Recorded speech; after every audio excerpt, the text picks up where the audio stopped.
Alright, so yan mga Lods, magandang araw po sa inyo lahat. Sa mga kababayan ko nga po pala dyan sa Pilipinas po, magandang araw po sa inyo lahat. At sa araw na ito mga Lods, ang i-repair po natin ay microwave po mga Lods. Okay, microwave inverter mga Lods. At bago po tayo mag-umpisa, kung bago ka pa lang dito sa channel na ito, wag mong kalimutan mag-subscribe at pindutin yung notification bell sa baba po para lagi kayo updated sa mga susunod na video na ina-upload ko. Yan, tara, umpisahan po natin. So yan nga po pala mga Lods, ito yung microwave na i-repair po natin ngayon mga Lods. Okay, ayan. So, na-plug na po natin mga Lods. Ayan, na-plug ko na po mga Lods. Naka-on, pero wala po siyang display mga Lods. Ayan. Yun o. Okay, wala po siya mga Lodi. Okay.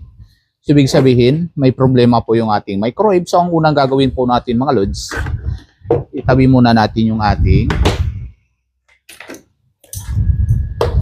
plug, extension wire. So, yan. Unang check po natin mga Lods para masigurado po tayo, step by step po i-check po natin mga Lodi. Check po natin yung kanyang, okay, naka-continuity test po tayo mga Lods. Check po natin yung kanyang fuse mga Lodi.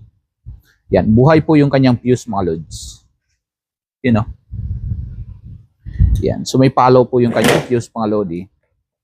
Okay, so kailangan po natin buksan yung kanyang cover mga Lods.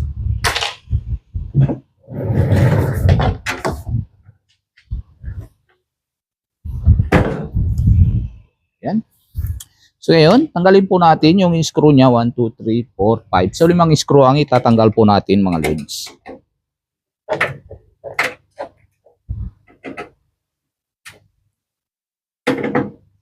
Dahil wala po akong dalang drill. So magmamanual po tayo mga Lods.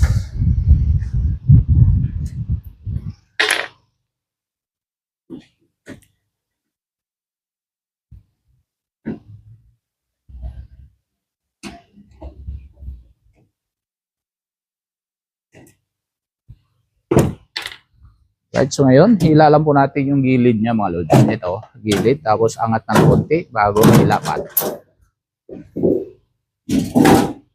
Yan. Ngayon, ang unang pangalawang check po natin mga Lodi. Dito sa kanyang fuse mga Lods sa loob. So ito yung pangalawang switch niya mga Lodi. Okay, check po natin yung fuse niya. Okay, so yan. So open po yung kanyang fuse mga Lods. Okay, tanggalin lang po natin. Ilabas po natin yung fuse. Okay, check po natin. Ayan, open po siya mga Lods. Okay. Ngayon itabi muna natin yung kanyang fuse mga Lods. Check po natin yung kanyang door switch. Karamihan po kasi mga Lods, pag sumasabog po yung fuse dito mga Lods, may problema po dito sa kanyang interlock switch o kaya door switch po mga Lods. Yan.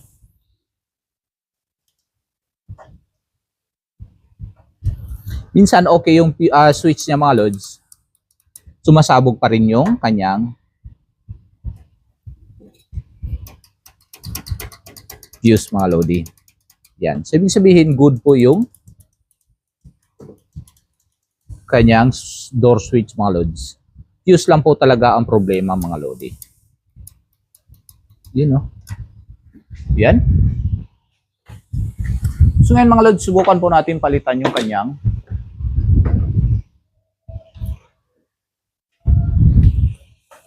fuse. Okay, subukan po natin palitan yung fuse. So ayan, meron po akong fuse dito mga Lods. Nakuha po natin to sa ibang microwave mga Lods. Ayan o. Buhay po ito mga Lods. Ayan. Okay. Try po natin i-connect and i-on po natin mga Lods para malaman po natin kung may ibang problema mga Lods o kaya fuse lang po talaga ang problema niya mga Lods.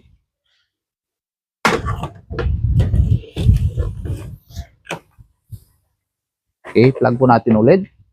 So yan, may display na po siya mga Lods. Ngayon, subukan po natin i-on mga Lodi. Tingnan po natin kung sasabog po yung fuse niya mga Lods.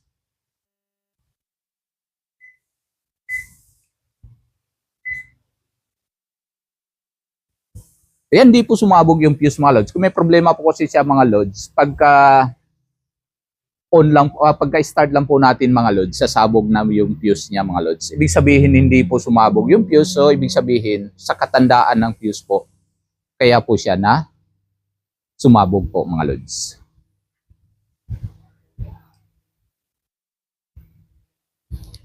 Yan, hintayin na lang po natin matapos yung 1 minute mga lodi. Then maiksi lang po yung video natin mga lods.